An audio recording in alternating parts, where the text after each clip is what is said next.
Welcome to This Week in East Brunswick. This week, the Senior Center held its annual Senior Olympics at Bicentennial Park. Dr. Brian Johnson and Dolly Vasta continue their discussion on what to do when you get a new puppy on your pet doctor. Amy Fisher will have some school news as she talks to members of the new East Brunswick Education Foundation. Also, movie reviews from the Teen Library Connection and a preview of some new shows and faces you'll be seeing this fall here on Channel 8. But first, here's a look at next week's programming. Our usual Monday morning cablecast will not be shown due to the Labor Day holiday. Tuesday evening at 7 p.m., it's EB18, followed at 7:30 by an all-new sports talk. This month, taking a look at the high school's upcoming fall sports season. Wednesday afternoon at 2:30, keep in shape with Lenore Kulik on Look Great, Feel Great. At 3, it's stories from the library for preschoolers. Wednesday evening at 7:30, Dolly Vasta visits the Spike Crying Eyes Powwow held this past summer. That's on For Art's Sake. The Arts follows at 8 p.m. with a look at the Rutgers Film Co-op. And at 8:30, Peggy Ballister Howells will take you on a tour of some local farm markets. We'll be back Thursday evening at 7 and 8 with another edition of This Week in East Brunswick. And at 7:30 p.m. Thursday, Aging Aspects looks into Alzheimer's disease with host Patty Sullivan and members of the Alzheimer's Association of Northern New Jersey. Our Saturday cast will also resume on Saturday, September 11th, starting at 9:30 a.m. And be sure to check the Channel 8 Community Bulletin Board for announcements of upcoming events and our programming schedule. Hello, I'm Cynthia Schachter, Director of the East Brunswick Department on Aging, and I'd like to welcome you to the annual East Brunswick Senior Games. We've been doing this activity here in Bicentennial Park since 1977, and there are over 100 seniors gathered to participate in activities that were put together by our Recreation Department. After the activities are finished, there will be lunch, and then we will present Olympic medals to the winners. We are glad we escaped Emily's wrath today, and we're looking forward to a wonderful day. I don't know. Maybe this one is better. Pop. Go. Give it a little bounce. Bounce, bounce, bounce, bounce. Keep bouncing. Nice distance there. You got one more. Guys, the weather, this kind of weather, we like to go. Okay.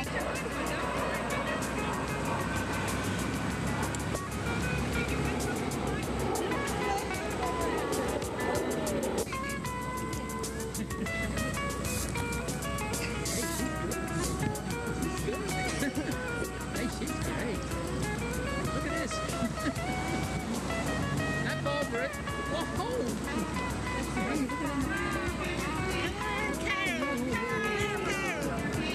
Beautiful. Oh, wow. He's the winner.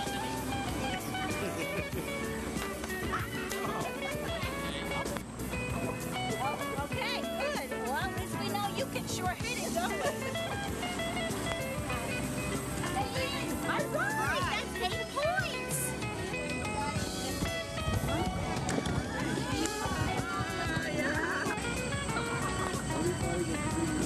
And that's 8. That's 15 points.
forgot she wrote her homework down first.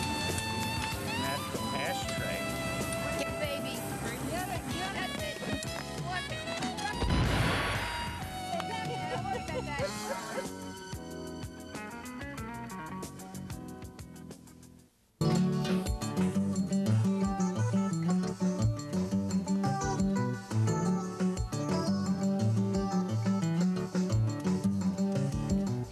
Hi, welcome back once again to Your Pet Doctor. I'm your host, Dolly Vasta, and my co-host is... I'm Dr. Brian Johnson from the Cranberry Veterinary Hospital in East Brunswick.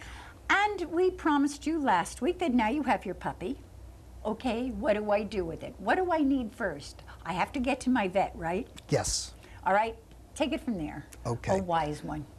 Well, thank you. First, within 3 days, get your puppy to a veterinarian.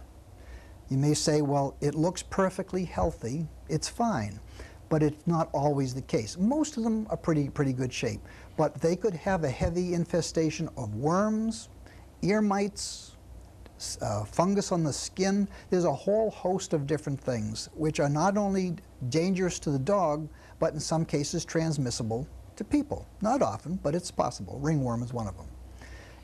Chances are he needs to start on his vaccinations. That should be started in the first week that you have your new puppy.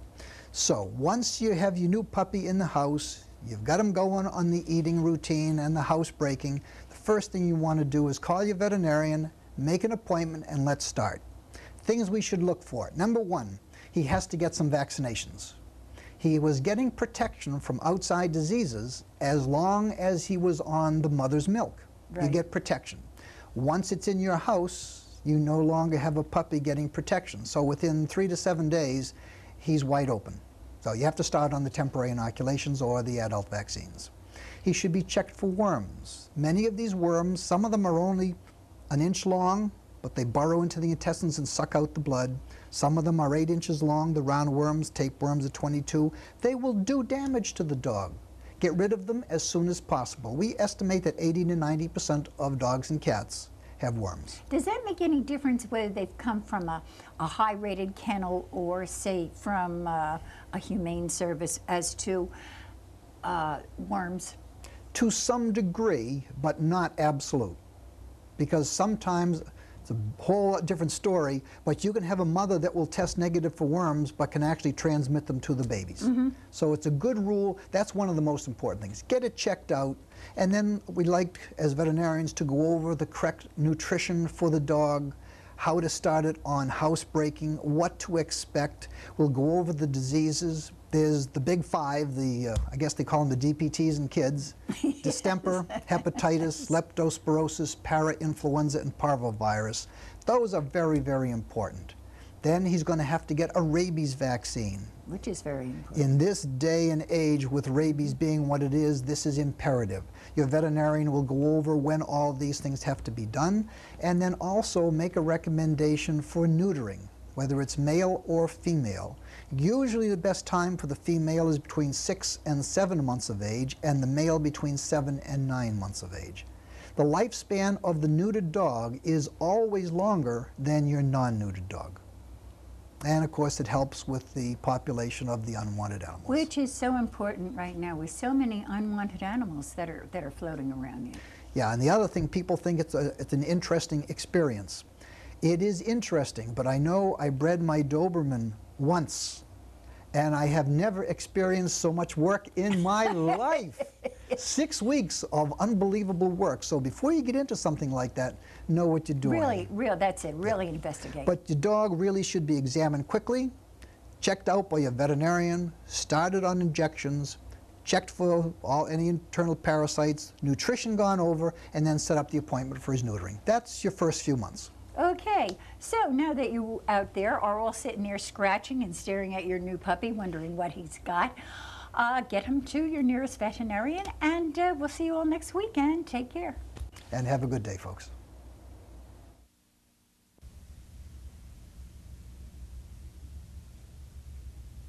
Hi, I'm Amy Fisher, and I'm the Director of Community Relations for the school system.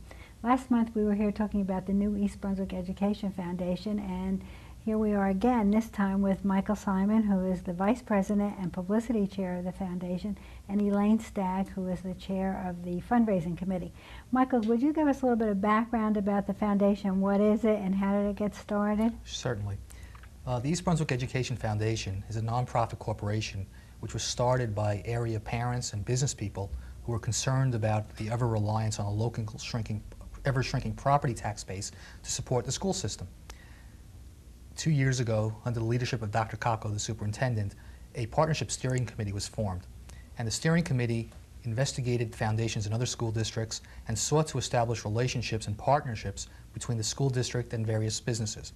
As a result of that, this past June, the foundation was incorporated and has gotten underway. Now, the purpose of the foundation is to raise money and to provide other resources to the school system through enhancement and enrichment programs and support that otherwise we would not be able to achieve, and hopefully even better the excellent school system that we have. The logo and the motto of the foundation is to support excellence, and actually it's not to replace local taxes, it's to enhance. It's to provide enrichment and enhancement programs through the school district. Now, Elaine, the foundation is just about to embark on its first big fundraising project. Could you tell us about that? Well, we've only been spending a few weeks on it, but we're really excited about it. This weekend we're launching a community booth we're going to be having at the Brunswick Square Mall this Saturday and Sunday, an information booth to tell everybody in the community what we're planning on doing, what we're all about, and who are our founding sponsors of the foundation. And I'd like to read you some of the, all of the people who have at this time contributed. And that's Bagel Express, Chow's 18, Christie's Florist, Civic Center Pharmacy, Flash for Hair, Greater Media Newspapers, Johnson & Johnson, Julius Scissor, Myers Toy Store, Middlesex Office Furniture, Perry's Food Market, Sandy's Luncheonette, 7-Eleven Food Store on Roos Lane, Sir Speedy Printing, Flash for Hair, Sports and Stuff, Stefano's Restaurant, Trattoria Madeira Restaurant, United Jersey Bank, Webcraft Technologies, and Mike's Shell Station. And they're really helping us get this weekend started. And now, after this weekend, you'll be meeting and then coordinating more fundraising activities during the year, contacting other businesses in the community. And once funds are raised, then what's going to happen? Once you get an initial funding, what will happen, Michael? Well, there are a number of projects that we would like to support in the school system. Technology is one of them. Grants for teachers to develop innovative programs and teaching skills are another. So once we start having money, we will solicit input from teachers, from the schools, from parents who have ideas that we can start to support. Again, enrichment programs, enhancement programs, not basic educational programs. Right. What's being done to publicize this whole effort? Well, there's this show on Channel 8. In yesterday's Sentinel, we took out an ad which was actually donated by Greater Media Newspapers. You can read about all the stores that are participating. We're going to be having the information booth at the Brunswick Square Mall Saturday and Sunday, so we urge all the residents to come down, talk to the various members of the foundation who will be there to learn more about it. In addition, those stores, businesses that are contributing will be highlighted in this upcoming edition of Spotlight on Education. And this weekend also we have made up posters which will appear in those windows of the stores that are participating. So everybody out there who wants to look for these posters knows that those stores are sponsoring us. In addition, everybody who does sponsor will get a decal to put in the window to let us know and let the community know that they are a sponsor of the foundation. That's great. And if anyone wants to get in touch with the foundation, the address is the same as the school administration building, which is 760 Route 18, East Brunswick, and the telephone number is 613-6708. But I want to emphasize that even though the address is the same, the foundation is a totally separate entity and it really has its own board of directors. The chairman is Mel Benjamin and the president is Jerry Ostroff, both of whom are executives at J&J. And as I said, Michael is the vice president. So it's a whole new group in town, and we hope that other members of the community might be interested in serving on a committee or just donating money or equipment, and anyone who's interested could write or call to the foundation. Thanks a lot for being here, and good luck with the weekend. Thank you.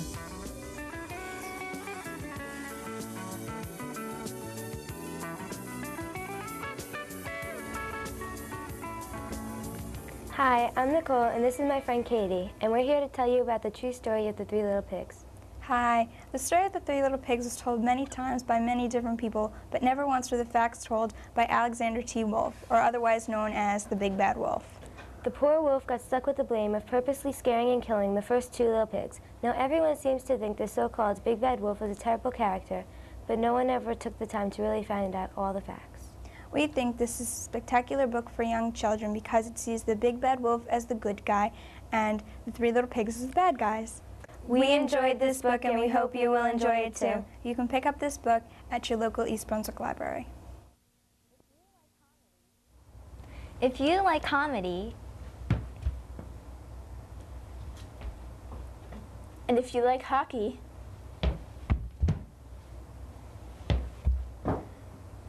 then you'll love The Mighty Ducks. This movie came out in January of this year and was a smash at the box office. At least it was for us. Emilio Estevez stars in this hilarious comedy as Gordon Bombay, the lawyer who never loses. But when he gets caught driving drunk, 6 months of community service is his sentence. Gordon is assigned the job of coaching the District 5 hockey team, whose players can't skate, can't score, and can't win. Gordon is unwilling to coach at first, but later realizes that there are more important things than winning. Armed with this new knowledge, Coach Bombay and the Mighty Ducks fly onto the biggest game of their lives. We gave this movie an A+. The script is packed with humor and keeps you laughing. You can find the Mighty Ducks at your East Brunswick library. Coming up this fall on Channel 8 is our new kids program, Just Kidding. Dean Rayside, Mary Beth Wysocki, Andrea Butchma, Jennifer Ng, Matt Unger, and Matt Scribonia are the super new hosts for the show. We also have over 20 field reporters to help on location doing fun interviews and stories about other kids, places, and things to do in East Brunswick. In September, Just Kidding will have a whole lot of segments, including totally useless skills, strange animals, profiles of our hosts, and some of kids' favorite parental one-liners. Not! Tune in for the premiere of Channel 8's newest and most exciting show, Just Kidding, on Tuesday, September 14th at 7 o'clock. And we're not kidding!